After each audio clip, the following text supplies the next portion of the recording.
Donc cette fois, on va corriger l'exercice 3 qui permet de gérer deux autres types d'avantages en nature. L'avantage en nature repas et l'avantage en nature nouvelles technologies de l'information et de la communication qu'on appelle NTIC. Donc au niveau de l'avantage en nature repas, ça dépend un petit peu du barème de l'URSSAF. Le barème de l'URSSAF, il est de 5 euros pour l'année 2022. Ça veut dire quoi ce 5 euros? Ça veut dire que l'URSSAF part du principe que le coût d'un repas à domicile est évalué à 5 euros. C'est-à-dire que quand on mange à domicile, eh bien, le coût du repas est forfaitairement évalué à 5 euros. Donc, conclusion, si vous mangez à l'extérieur, dans un restaurant d'entreprise par exemple, eh bien, dans ces cas-là, on valorisera ça par rapport à cette base de 5 euros. Exemple tout bête. Vous avez ici le coût réel du repas, alors le nombre de repas annuels, excusez-moi, qui est de 200. Et là, vous mangez, hypothèse 1, gratuitement dans le restaurant d'entreprise. Donc vous ne payez pas, vous ne contribuez pas du tout à ce financement-là. Donc conclusion, eh bien, vous êtes à un avantage en nature qui est de 5 fois 200, c'est-à-dire qui est de 1000 euros. 5 euros par repas fois 200. Assez classique. Deuxième solution, l'hypothèse 2, le salarié paye une contribution de 2 euros par repas au restaurant d'entreprise. Très bien.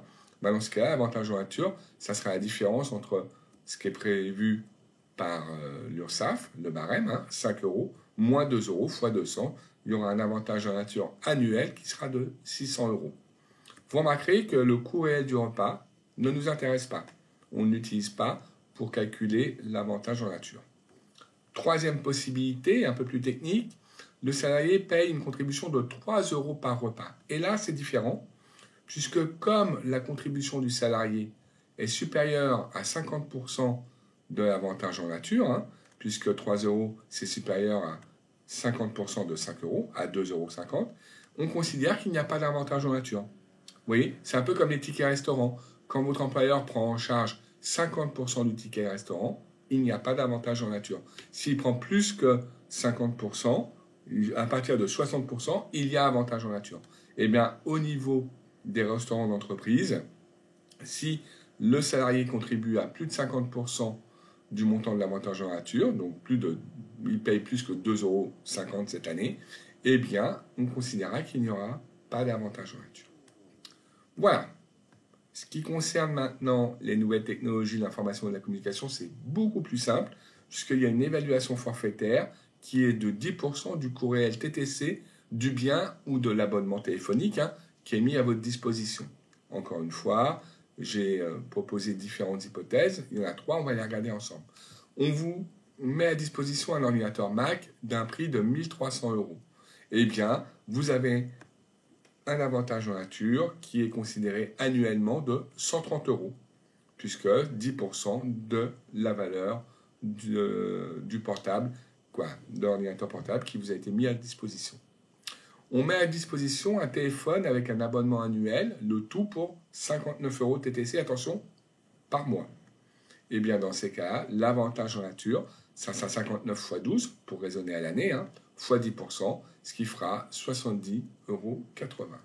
Et si cette mise à disposition du téléphone et de l'abonnement, le même, de 59 euros, ne vous est mis à disposition que pendant 3 mois, il faudra proratiser l'avantage en nature annuel, qui je répète était de 70,80 euros, par le nombre de mois d'utilisation sur une base de 12 mois, donc fois 3 douzièmes, ce qui fera 17,70 euros. En tout cas, n'oubliez pas que lorsque c'est un avantage en nature nouvelle technologie, on raisonne toujours par rapport au coût du bien qu'on vous a mis à disposition, mais surtout du coût TTC, et pas du coût hors taxe. C'est toujours 10% du coût réel TTC. Voilà. Bon, c'est un peu plus simple que l'avantage en nature qu'on a pu voir précédemment concernant le véhicule de tourisme, mais il faut savoir aussi, encore une fois, savoir le gérer. Les 5 euros de l'avantage en nature repas évoluent tous les ans ou tous les 2 ans. Donc là, c'est pour 2021-2022, c'était 5 euros. Avant, c'était 4,90 euros. Donc là, il faut toujours se renseigner par rapport au barème de l'URSSAF pour connaître le montant des frais évalués forfaitairement d'un repas pris à domicile qui correspond comme étant la base de calcul de l'avantage en nature. Voilà, je vous remercie. À bientôt. Au revoir.